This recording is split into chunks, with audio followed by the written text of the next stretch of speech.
네, 안녕하세요. 원원입니다. 제 채널을 오래 보신 분이라면 아시다시피 저는 지금까지 꾸준히 가계부를 쓰고 있습니다. 그 시기도 2016년부터 작성 중이에요. 그리고 현재까지 2024년, 2025년 그래서 꾸준히 이렇게 가계부를 쓰고 있는데 그래도 10년이 되었거든요. 그러다 보니 저에게도 인생에 좀 변화가 있는 것 같아서 가계부를 제가 어떻게 쓰고 있고 또 어떤 게 장점인지 이야기를 한번 해볼게요. 그럼 끝까지 시청 부탁드립니다.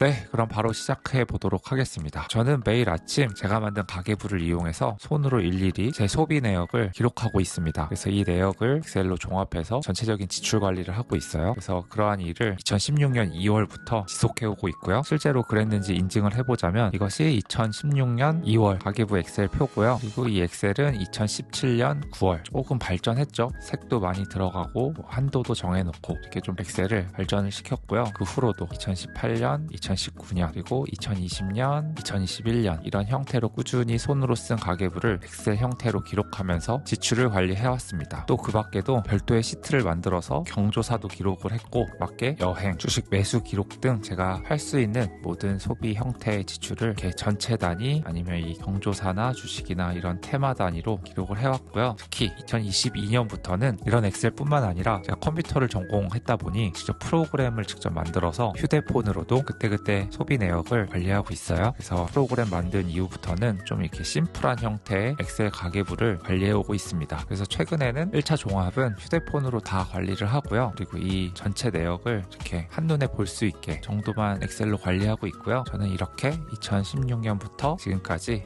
가계부를 변화시키고 발전 중에 있으며 앞으로도 꾸준히 가계부를 쓸 예정입니다. 그리고 2016년부터 꾸준히 가계부를 써오고 있지만 엑셀로도 종합하고 지금까지 프로그램도 작성하고 이렇게 형태가 계속 변하고 있는데 그럼에도 지금까지 변하지 않는 것이 있거든요. 그것을 좀 말씀드려보면 처음이나 지금까지 모든 거래 내역을 손으로 필기를 하고 있습니다. 앞으로도 이것은 변하지 않을 건데요. 왜 그렇게 불편하게 이제 많이 세상도 좋아지고 프로그램도 만들었는데 왜 이렇게 필기를 하고 있냐면요. 저는 필기를 할 때 장점이 있다고 생각하거든요. 우선 글씨를 쓰는 행위는 다른 어떤 행위보다 내 기록에 대한 기억력이 향상이 된다고 저는 믿고 있어요. 그래서 저는 항상 그래서 시험 기간에도 손으로 필기를 이렇게 하면서 준비를 많이 했거든요. 근데 소비에 있어서 기억력이 향상되면 좋은 점이 뭐냐면 내가 저번에는 어떤 소비를 했더니 그달의 지출이 막 뻥 뛰었다. 이거를 제가 기억을 하고 있어야 그 다음번에도 그런 실수를 하지 않잖아요. 그렇기 때문에 저는 조금 더 제 소비에 대해서 머릿속에 그것들을 남기고자 필기를 하고 있습니다. 두 번째는 필기를 하면 일단 오래 걸리잖아요. 뱅크샐러드나 다른 가계부 어플은 소비 내역 하나 있으면 클릭 딱 한 번 하면 끝나버리는데 이게 필기를 이렇게 하다 보면 아무래도 더 한 획씩 한 획씩 써내려가는 시간이 더 걸리다 보니까 저는 반성을 할 수 있는 그런 나만의 시간이 좀 더 길어진다고 생각해요. 어차피 가계부를 쓰는 거는 불필요한 지출 자체를 내가 인정을 하고 그걸 또 반성을 또 하고 앞으로는 그런 소비를 줄이면서 내 전체적인 지출 습관을 개선해 나가는 행위잖아요. 그렇기 때문에 이렇게 단순히 요즘에 어플로 나와 있는 이런 가계부 클릭만 하는 거는 이러한 시간이 상대적으로 너무 짧은 것 같아서 저는 좀 더 시간이 오래 걸리는 필기 방법을 사용하고 있습니다. 그리고 세 번째는 첫 번째, 두 번째랑 연결이 돼 있는데요. 좀 이렇게 번거롭게 쓰다 보면 확실히 제 머릿속에 소비 내역이 들어와서 내가 카드를 쓸 때마다 이거는 내가 이렇게 쓰면 이번 달은 전체 지출이 좀 어느 정도 넘어간다 라는 그런 감각이 생기거든요. 그래서 이러한 내 소비에 대한 패턴을 쉽게 또 효율적으로 파악할 수 있고요. 그렇다 보니 저는 충동 소비가 줄어든다고 생각합니다. 그리고 이 필기를 하면 하드카피된 책을 하나 갖고 있는 거잖아요. 이 책을 갖고 있으면 중간중간에 이렇게 펼쳐봤을 때 바로바로 찾을 수 있거든요. 근데 요즘에 태블릿으로 책 보시면 아시다시피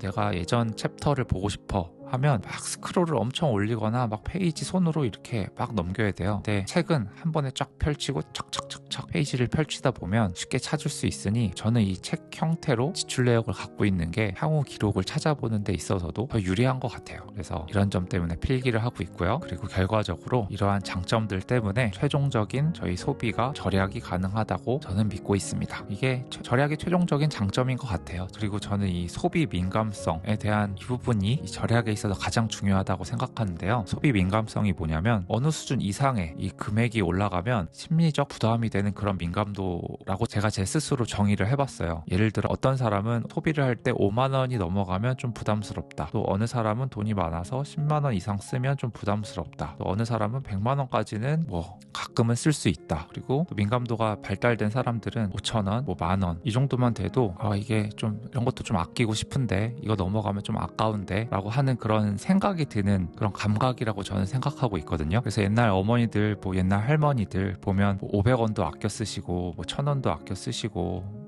꼬깃꼬깃 다 넣어 놓으시잖아요. 그래서 이런 작은 금액도 좀 아낄 수 있는, 내가 관리할 수 있는 그런 민감도가 올라가야지 절약이 된다고 저는 생각하는데, 가계부를 쓰다 보면 뭐 편의점 가면 1,000원짜리, 뭐 2,000원짜리, 3,000원짜리 이런 게 막 꽤 있거든요. 근데 이런 걸 계속 쓰다 보면 1,000원, 2,000원, 3,000원도 굉장히 좀 의식하게 돼요. 아무래도 손으로 이렇게 계속 쓰다 보면. 그래서 저는 이러한 소비 민감성, 소비 민감도 향상에 있어서 가계부 필기 그리고 가계부 작성이 굉장히 도움이 많이 된다고 생각하거든요. 그래서 이렇게 살다 보니 저는 대학원 때 한 월 130 정도 썼던 것 같아요. 제가 대학원 때 국비장학생이어가지고 나라에서 용돈이 한 50만 원 나왔나? 그리고 연구실에서 월급을 한 80만 원 받았거든요. 그래서 이때는 진짜 버는 족족 하나도 안 모으고 다 이렇게 썼는데 안 아꼈죠. 이때가 한 2013년도인데 그때 130만 원 쓰면서 아주 풍족하게 지내다가 2015년에 직장을 잡고 2016년부터 가계부를 쓰고 있는데 꾸준히 그 수준을 유지하고 있습니다. 그래서 좀 풍요도는 좀 떨어진 것 같아요. 예전에 한 달에 월 130 쓰는 그런 여유와 현재 월 150 쓰는 여유를 비교를 하면 지금이 좀 더 빡빡하거든요. 그래도 이렇게 꾸준히 소비를 안 늘리고 이 금액을 유지를 할 수 있었던 거는 아마 이 가계부가 가장 큰 도움이 되지 않았나 지금 그렇게 생각이 들어요. 그리고 제 채널은 또 투자에 관련된 이야기를 많이 하는 채널이니까 절약은 저는 투자에 있어서 가장 중요한 핵심이라고 생각하거든요. 절약 없이 투자한다는 것은 약간 달리기를 할 때 발목에 모래주머니를 끼고 달리기를 하는 거랑 똑같다고 생각하거든요. 왜냐하면 투자를 할 때 여러 변수들이 있지만 이 종목, 뭐 수익률, 투자 기간 이런 것들은 다 외부 변수잖아요. 어떤 종목을 선택했는데 오른다, 안 오른다 이런 거는 제가 정할 수 있는 게 아니라 세상이 정해주는 거고, 또 그거에 따른 수익률도 마찬가지로 외부에서 정해주는 건데, 이 내가 절약을 한다면 바로 수익률로 반영이 되는 유일하게 통제할 수 있는 변수라고 저는 생각이 들거든요. 그래서 내가 만약 요번 달에 10만 원의 수익을 벌고 싶어. 그러면 투자로 10만 원을 벌려면 나의 힘만으로는 굉장히 쉽지 않습니다. 근데 월급을 받아서 소비를 10만 원을 줄인다. 그러면 이 투자 수익 10만 원이랑 같은 효과를 지니게 되는 거잖아요. 그래서 수익은 일단은 내가 정성스럽게 투자 종목을 선택하고 기다린 다음에 추가로 내가 벌어들일 수 있는 수익, 바로 그 절약을 통해서 알파의 투자 수익을 창출하는 게 저는 투자에 있어서 그리고 삶을 살아가는 데 있어서 굉장히 좀 중요한 습관 같아요.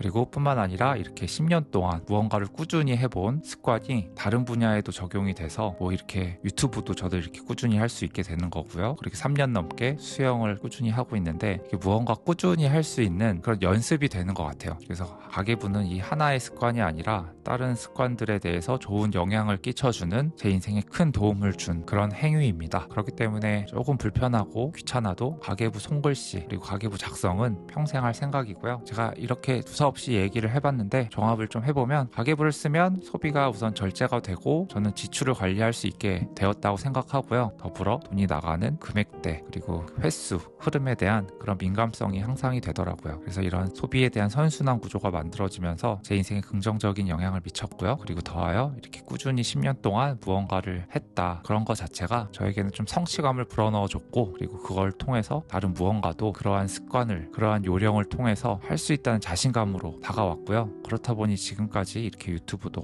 이렇게 꾸준히 할 수 있지 않나 싶습니다. 그리고 마지막으로 이런 것들은 전반적으로 제 투자에도 긍정적인 영향을 미쳐서 투자 수익 플러스 추가 알파에 대한 가치를 창출할 수 있지 않나, 그런 생각을 좀 해보고요. 저도 이 영상을 통해서 많은 분들이 가계부를 안 쓰고 계신다면 한 번쯤은 또 써보는 그런 습관을 들여보시면 어떤가 하는 생각을 조심스럽게 좀 해봅니다. 그리고 처음 가계부를 이렇게 쓰신다면요, 제가 생각하는 팁을 좀 드리고 싶은데요.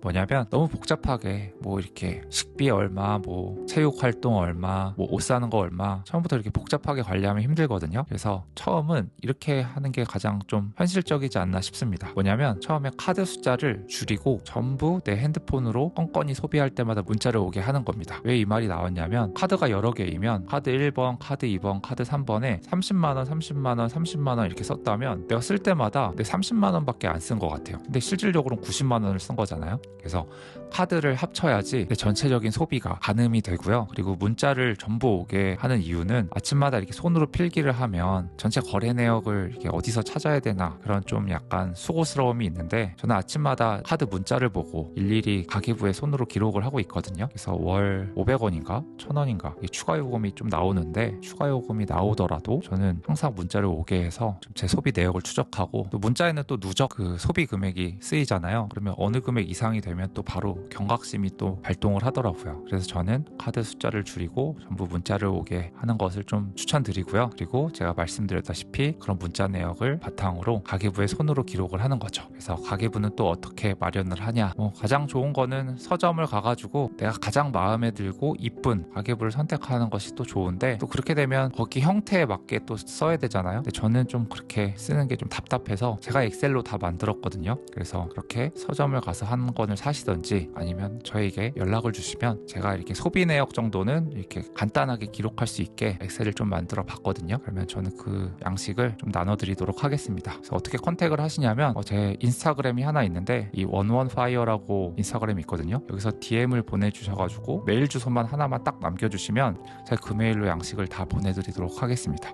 그리고 인스타그램이 없다 라고 하시면 onespirit@gmail.com으로 가계부 양식 하나만 보내주세요 하면 제가 또 바로 제 가계부 양식을 보내드리도록 하겠습니다. 막 엄청 잘 돼 있는 건 아니에요. 그냥 일별로 소비 내역, 수입 내역 정도 기록하고 합계 쓸 수 있는 좀 이렇게 간단한 양식이거든요. 그 양식 전체 프린트를 하셔서 아침마다 좀 적어보시면 도움이 되지 않을까 해서 제가 쓰는 양식을 연락을 주시면 공유해드리도록 하겠습니다. 네, 오늘은 제가 10년 동안 했던 습관, 가계부에 대한 저만의 생각, 느낀 점 등을 좀 이야기를 해봤고요. 혹시 여러분의 특별한 가계부 방식이 있다거나 가계부 이외에 또 다른 절약 팁이 있으시다면 댓글로 남겨주시면 저도 많이 도움이 되고, 영상을 보는 다른 분들도 큰 도움을 받으실 수 있지 않을까 싶습니다. 그래서 이런 분들도 댓글 좀 부탁드리고요. 네, 또 유익하게 보셨다면 구독 한번 꼭 눌러주시고 좋아요도 한 번씩 클릭해 주시면 제 채널 운영, 이 영상 만드는데 큰 도움이 될 것 같습니다. 네, 이번 한 주도 정말 고생 많으셨고요. 오늘도 영상 끝까지 시청해 주셔서 진심으로 감사드립니다.